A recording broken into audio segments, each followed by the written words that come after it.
Praise the lord. ಕ್ರಿಸ್ತನಲ್ಲಿ ಪ್ರಿಯ ದೇವಜನರೇ, ನಿಮ್ಮೆಲ್ಲರಿಗೂ ಶ್ರೀ ಯೇಸು ಕ್ರಿಸ್ತನ ಮಧುರ ನಾಮದಲ್ಲಿ ಶುಭ ವಂದನೆಗಳು.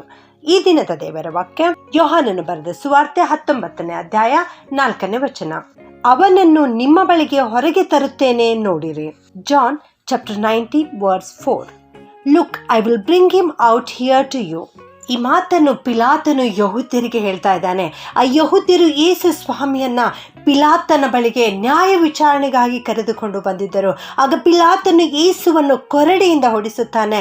ಸಿಪಾಯಿಗಳು ಬಂದು ಮುಳ್ಳು ಬಳ್ಳಿಯಿಂದ ಕಿರೀಟವನ್ನು ಹೆಣೆದು ಯೇಸು ಸ್ವಾಮಿಯ ತಲೆ ಮೇಲೆ ಇಡ್ತಾರೆ. ಆತನ ಕೆನ್ನೆಗೆ ಹೊಡೆಯುತ್ತಾರೆ.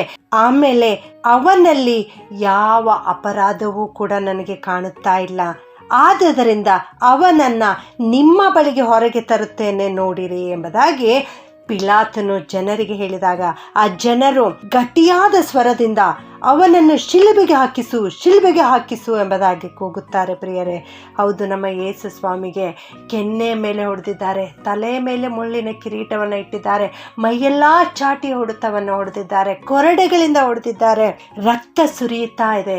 ಇಂಥ ಯೇಸು ಸ್ವಾಮಿಯನ್ನ ಹೊರಗೆ ಜನರ ಬಳಿಗೆ ಕರೆದುಕೊಂಡು ಬಂದು ಪಿಲಾತನು ಹೇಳ್ತಾ ಇದ್ದಾನೆ, ಈತನನ್ನು ನೋಡಿರಿ ಎಂಬುದಾಗಿ. ಅದೇ ವಾಕ್ಯ ಇವತ್ತು ನಮ್ಮ ದೇವರು ನಮಗೆ ಹೇಳ್ತಾ ಇದ್ದಾರೆ.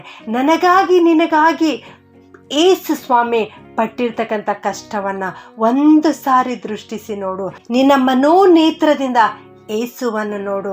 ನಿನಗಾಗಿಯೇ ತಲೆ ಮೇಲೆ ಮುಳ್ಳಿನ ಕಿರೀಟವನ್ನು ಧರಿಸಿಕೊಂಡಿದ್ದಾರೆ, ಮೈಯೆಲ್ಲ ಚಾಟಿ ಹೊಡೆತವನ್ನು ಹೊಡಿಸಿಕೊಂಡಿದ್ದಾರೆ. ಈ ಯೇಸು ಸ್ವಾಮಿಯನ್ನು ಒಂದು ಸಾರಿ ನೀನು ದೃಷ್ಟಿಸುವಿಯಾ?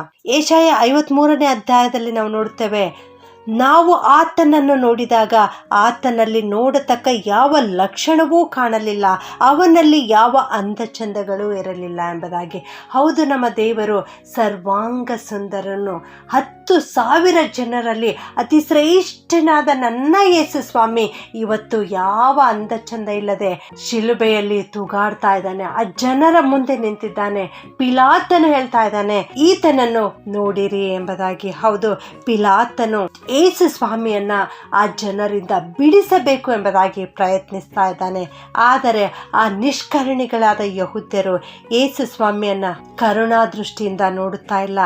ಯೇಸು ಸ್ವಾಮಿ ನಡುನೆತ್ತಿಯಿಂದ ಪಾದದವರೆಗೆ ಗಾಯಗೊಂಡಿದ್ದಾರೆ, ರಕ್ತ ಸುರಿಯುತ್ತಾ ಇದೆ. ಅವರಲ್ಲಿ ಅಂತಃಕರಣ ಹುಟ್ಟಿಸಬೇಕೆಂಬುದಾಗಿ ಪಿಲಾತನು ಪ್ರಯತ್ನ ಮಾಡ್ತಾ ಇದ್ದಾನೆ. ಆದರೆ ಅವರ ಕಲ್ಲಿನಂಥ ಹೃದಯ ಕರಗಲಿಲ್ಲ ಪ್ರಿಯರೇ. ಆ ನಿಷ್ಕರುಣಿಗಳ ಮನಸ್ಸು ಮರುಗಲಿಲ್ಲ ಪ್ರಿಯರೇ. ಶಿಲುಬೆಗೆ ಹಾಕಿಸು ಎಂಬುದಾಗಿ ಅವರು ಕೂಗ್ತಾ ಇದ್ದಾರೆ. ನಾನು ನೀನು ಕೂಡ ಈ ವಾಕ್ಯವನ್ನು ಪ್ರತಿ ವರ್ಷ ಕೇಳಿಸಿಕೊಳ್ಳುತ್ತಾ ಇದ್ದೇವೆ.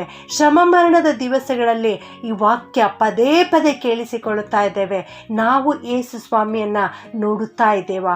ನೋಡಿದರೂ ಎಂಥ ದೃಷ್ಟಿಯಿಂದ ನೋಡುತ್ತಾ ಇದ್ದೇವೆ, ಎಂಥ ಹೃದಯದಿಂದ ನಾವು ನೋಡ್ತಾ ಇದ್ದೇವೆ. ನನಗಾಗಿಯೇ ಯೇಸು ಸ್ವಾಮಿ ಈ ರೀತಿ ಕಷ್ಟವನ್ನು ಪಟ್ಟಿದ್ದಾರಲ್ಲ ಎಂಬುದಾಗಿ ನಾವು ಮನಮರುಗಿ ಪಶ್ಚಾತ್ತಾಪದಿಂದ ಆತನ ಕಡೆಗೆ ಇವತ್ತೇ ಬರೋಣ. ನಮ್ಮ ಅಂತರಂಗದ ಕಣ್ಣಿನಿಂದ ಯೇಸು ಸ್ವಾಮಿಯನ್ನು ನೋಡೋಣ. ನಮ್ಮಲ್ಲಿ ಅವಿಶ್ವಾಸಕ್ಕೆ ಸ್ಥಳ ಕೊಡುವುದು ಬೇಡ. ಆ ಕಾನಾನ್ಯ ಸ್ತ್ರೀ, ಆ ಶತಾಧಿಪತಿ ಎಷ್ಟು ನಂಬಿಕೆಯಿಂದ ಯೇಸು ಸ್ವಾಮಿಯ ಬಳಿ ಬಂದರೋ ಅದೇ ರೀತಿಯಲ್ಲಿ ನಾವು ಕೂಡ ನಂಬಿಕೆಯಿಂದ ಯೇಸು ಸ್ವಾಮಿಯ ಬಳಿ ಬರುವುದಾದರೆ ಆತನು ನಮಗೆ ಸಹಾಯ ಮಾಡುತ್ತಾನೆ.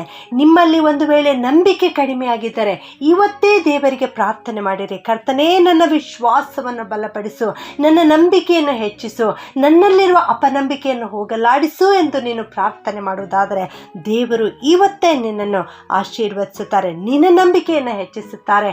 ಎಲ್ಲೇ ಕಷ್ಟಪಡುವವರೇ, ಹೊರೆ ಹೊತ್ತವರೇ, ನನ್ನ ಬಳಿಗೆ ಬನ್ನಿರಿ ಎಂಬುದಾಗಿ ಯೇಸು ಸ್ವಾಮಿ ಕರೆಯುತ್ತಾ ಇದ್ದಾರೆ.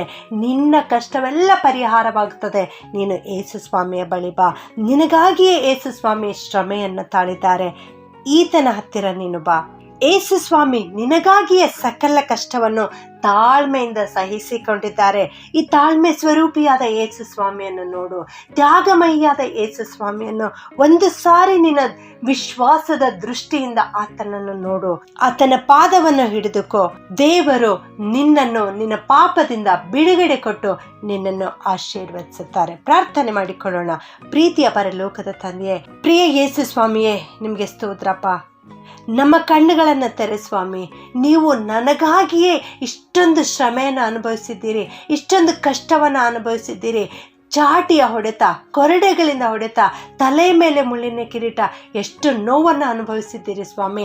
ತಲೆಯಿಂದ ಅಂಗಾಲಿನವರೆಗೆ ದೇವ ರಕ್ತ ಸುರಿಯುತ್ತಾ ಇದೆ ಸ್ವಾಮಿ. ನನಗಾಗಿಯೇ ಇಷ್ಟು ಕಷ್ಟವನ್ನು ನೀವು ಅನುಭವಿಸಿದ್ದೀರಿ ತಂದೆಯೇ, ಅದಕ್ಕಾಗಿ ಸ್ತೋತ್ರ ಸ್ವಾಮಿ. ಇದನ್ನು ಇವತ್ತು ಗ್ರಹಿಸಿಕೊಂಡಿದ್ದೇವಪ್ಪ. ನಿನ್ನನ್ನೇ ನಾವು ದೃಷ್ಟಿಸಲಿಕ್ಕೆ, ನಿನ್ನನ್ನೇ ನೋಡಲಿಕ್ಕೆ ನಮಗೆ ಕೃಪೆ ಮಾಡು ಸ್ವಾಮಿ. ನಮ್ಮ ವಿಶ್ವಾಸವನ್ನು ಹೆಚ್ಚಿಸು ಸ್ವಾಮಿ. ನಿನ್ನ ಮೇಲೆ ನಂಬಿಕೆ ಇಟ್ಟು ನಾವೆಲ್ಲರೂ ಜೀವಿಸಲಿಕ್ಕೆ ಕೃಪೆ ಮಾಡಿ ನಡೆಸಬೇಕಾಗಿ ಯೇಸುವಿನ ನಾಮದಲ್ಲಿ ಬೇಡುತ್ತೇನೆ ತಂದೆಯೇ, ಆಮೆನ್.